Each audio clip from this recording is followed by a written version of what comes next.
Iš tikrųjų yra,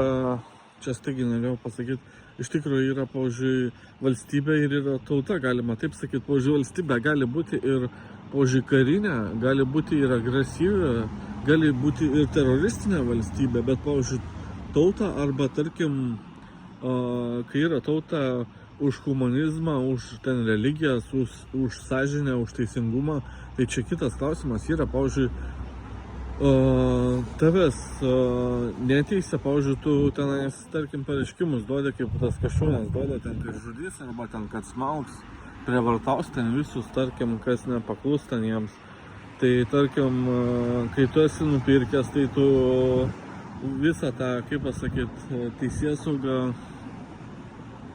ten tos visus aparatus esi nupirkęs, tai tu jo, tau nieks ir nedaro, bet tarkim, kai tu esi, pavyzdžiui, už tautą ir esi kaip Vaitkus arba kaip Paleckis, tarkim, ir bandai atskleisti visą tą, visus tos dalykus, kas vyksta, tai tarkim, pavyzdžiui,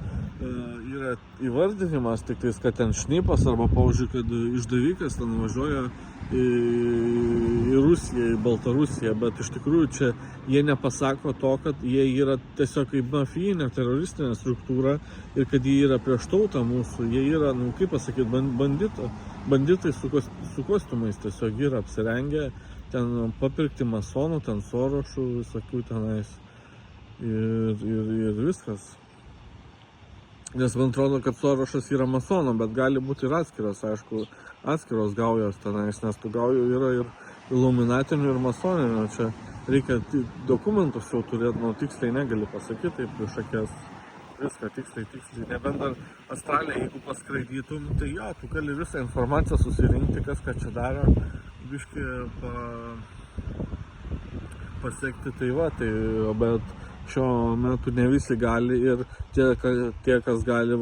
tokios informacijos dar daug neskleidžia, pakankamai galėtų slaptai tiesiog išleisti knygas, tarkim, perduoda kokiai tai spaustuvei ir, pavyzdžiui, ir padaro knygas, tarkim, apie visokius žudimus, nusikaltimus, partijos, kas žudo, tarkim, ką planuoja daryti ir panašiai, čia būtų įdomus dalykas.